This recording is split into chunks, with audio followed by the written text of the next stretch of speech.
My name's James Wilkes and my book is Weather a System. I mean, the interest in weather comes from, again, this idea of something which might create a sort of community, one which consists of people who are subject to the same pressures or atmospheric conditions. And, again, it's one of these, it's a failed utopia again, I think.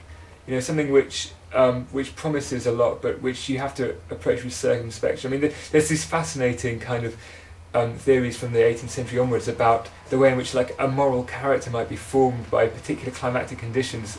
Montesquieu has this whole idea about why, like, the English are liberty-loving. This was before the French Revolution, when England was seen in France as a country of kind of, like, relatively advanced democracy, right? So yeah, this idea that like climate might almost create character is something which I thought was really interesting, but obviously difficult as well. It comes with its own attendant set of problems. So weather again is another of these things, which is it's public. It groups people under its umbrella or under its storm cloud. Okay, yeah, this is called Clear Sky Anticyclone Winter. Weather various. Weather up the ocean, where it provides among meteorological ships and data. Weather down the aircraft, where it forms also among the flights of intervals and the regular information of a current and daily basis. Weather on the main weather report, weather on the synoptic stations. Weather varying into the equipment of functions, weather sending out on the amounts and being in the frequency of tabulated forecasting, weather being quoted on the headquarters of Dunstable and in full hours, weather in the times and pages of front-back observations, being taken by the hour of intermediate April, weather in the air and afternoon of some pressure of the primary millibars down in his 9 mercury barometers, weather continuously obtaining the scales and attachments of the changing upper column on height. Aerological mercury on the atmosphere being replaced over the barograph into a following reading of sea level, with weather all instrumental, as if it supported a rate and could be measured in exact rises.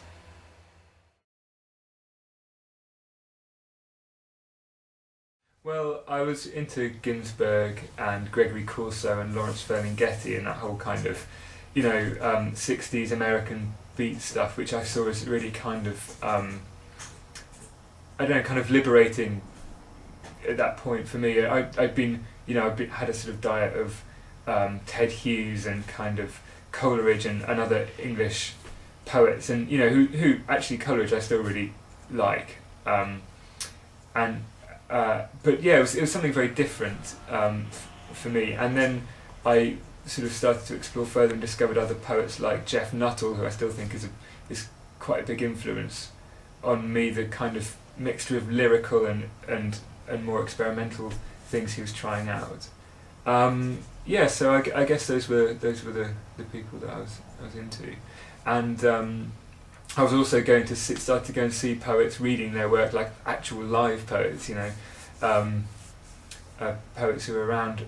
Although it took me a while to actually kind of find stuff that I really, was really into. But still, it was like that start of, discovering new poets. Or I remember I used to go to the Oxfam bookshop and like browse through the poetry sections. That was my kind of, so because of that, the poets I was finding was sort of a mixture of, I don't know, just random stuff that people had decided to send to Oxfam. So it was a kind of weird mix, I guess.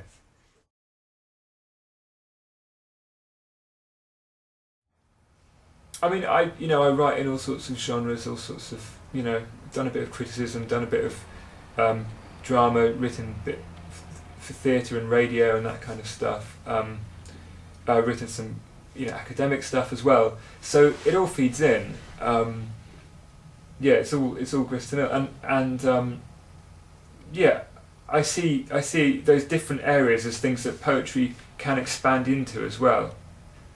I think it's important to try and broaden the context in which poetry is experienced. And although all these things then go into a book, they kind of spill out from it as well. I guess it's that kind of trying to blur the boundaries, and that would, I'd say, is like something I've been quite consistently interested in. You know, whether it's moving towards visual art with some of my earlier like constructions that I was making, kind of poem objects, or more in this book, which is it's more kind of text based, but it's moving it out. And you know, found objects, for example, the idea of using of using a medical questionnaire or something, and then turning that somehow, something I'm interested in. Yeah, and I guess for me it connects with a desire to make poetry something that goes out into the world and is somehow more public. I've done some work before with an artist called Lawrence Bradby, and his wife Anna Townley, and they work together as Townley and Bradby, and I'd done some stuff in Norwich with them, and a lot of their work's about public space and ways of inhabiting it, and what a kind of questioning what a public art might be. So I asked Lawrence if he wanted to come down to London and go on a drift around London looking for fountains with me, and then I also asked Sally Davies, who's an artist, and Lena Hakim, who's also an artist. So it was like 4 of us, and we just went for a walk around London, chatting, talking about things. Other people were doing different things, like taking photos or what have you. And I just had a dictaphone with me, and I was just recording stuff now and again when we stopped or when we were chatting about things. And then I just transcribed them, and I thought, well, you know, this is, I mean, I think it forms, it's a found poem in that sense, you know.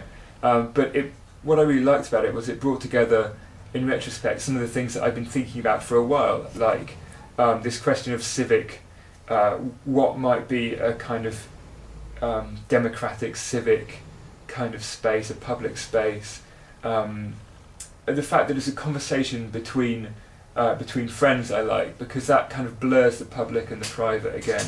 You know, the fact that we all have these kind of personal relationships between us, as well as wanting to come together into a public space and talk about things which concern us. So yeah, it seemed to me that it was a sort of quite a neat way of encapsulating a few of my interests, and I like the fact it was collaborative as well. You know, like, it wasn't something I had ownership of myself. It's something which is a shared work between all these 4 people who constitute it.